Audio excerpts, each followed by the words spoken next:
Assalamualaikum warahmatullahi wabarakatuh.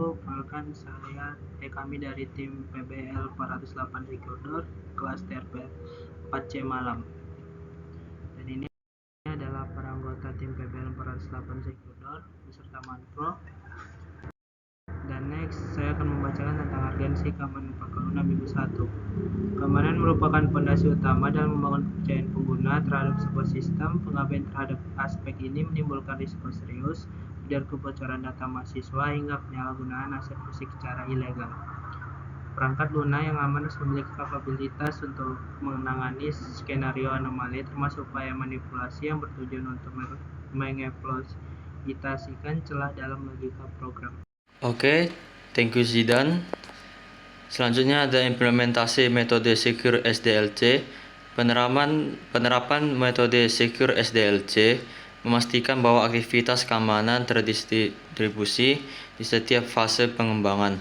Pada fase requirement dilakukan penetapan profil risiko, pada fase desain dilakukan pemetaan trust boundaries, dan pada fase coding, standar penulisan kode yang aman diwajibkan untuk mencegah kerentanan fatal.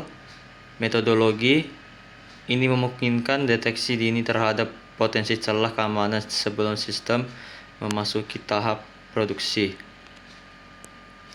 Kemudian ada analisis ekonomi dan mitigasi mitos keamanan.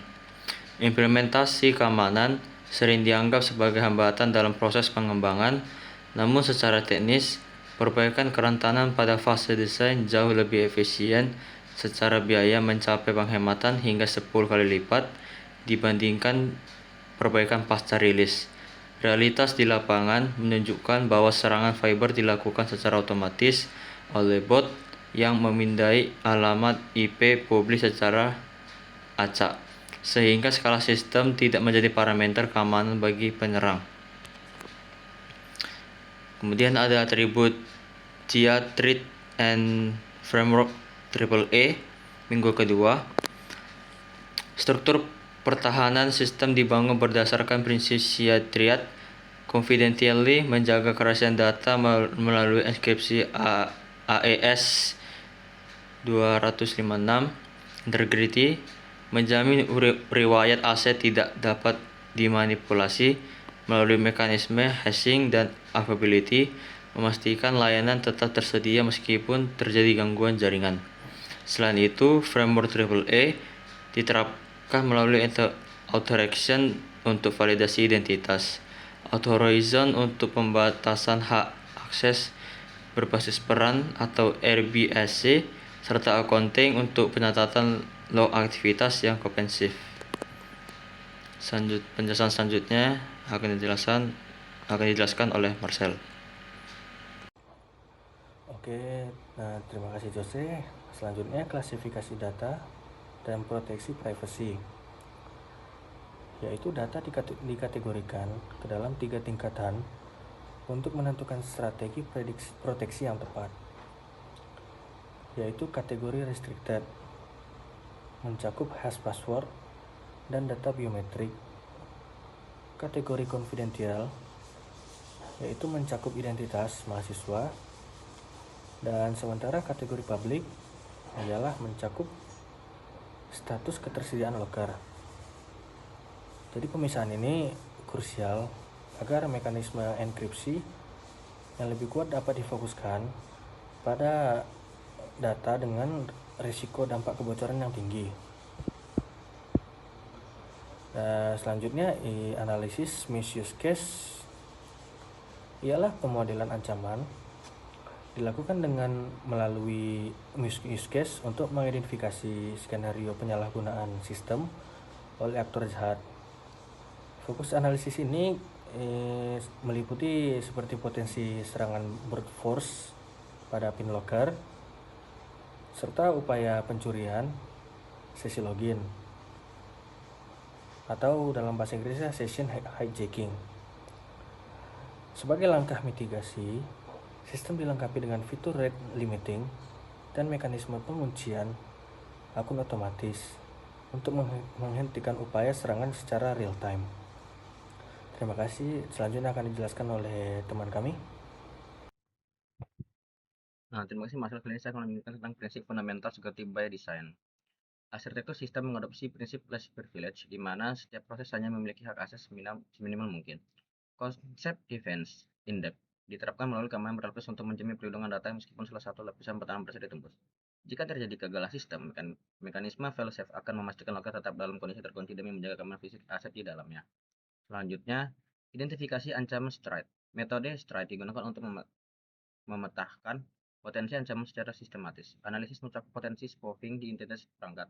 Tempering data selama proses transmisi antara IoT dan server, serta informasi disclosure yang dapat membocorkan data teknis sistem melalui pesan error yang terlalu deskriptif. Setiap potensi ancaman tersebut diidentifikasi untuk dirancang mekanisme penangkalnya pada level arsitektur. Terima kasih. Metodologi Shift Left Security. Pendekatan Shift Left menggeser seluruh proses pengujian keamanan ke tahap awal alur pengembangan. Integrasi aspek keamanan dimulai sejak perancangan diagram arsitektur sehingga keputusan yang tadi yang didesain yang selalu beresiko dapat dihindari lebih awal ya. Pendekatan proaktif ini secara signifikan bisa dibilang mengurangi beban kerja teknisi dalam menambal kerentanan pada tahap akhir pengembangan. Implementasi dan lingkungan pengembangan minggu 6. Fase implementasi menitik beratkan pada score coding praktis untuk mencegah celah keamanan pada level aplikasi. Prosedur validasi dan sanitasi input melakukan secara ketat digunakan menggunakan secara SQL injection serta cross-site scripting atau bisa disebut XECC. Penyimpanan data sensitif seperti APK atau password dilarang melakukan secara hard fork di dalam kode sumber untuk meminimalkan risiko responsive credential system. Nah, setelah verifikasi dan analisis statistis kode, kualitas keamanan kode dipastikan melalui teknis State Application Security Testing atau biasa disebut STAS yang memidai baris kode secara otomatis untuk menemukan pola penulisan yang rentan.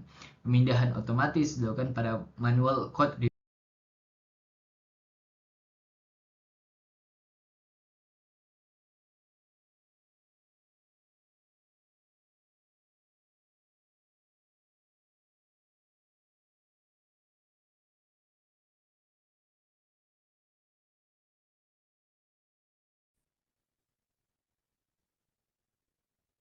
Baiklah selanjutnya keamanan lingkungan dan SOP operasional. Perlindungan sistem mencakup pengamanan lingkungan operasional dengan memisahkan server pengembangan dari server produksi. Akses terhadap repository kode sumber dibatasi melalui kontrol akses atau ACL yang tepat dan penggunaan autentikasi dua faktor 2FA.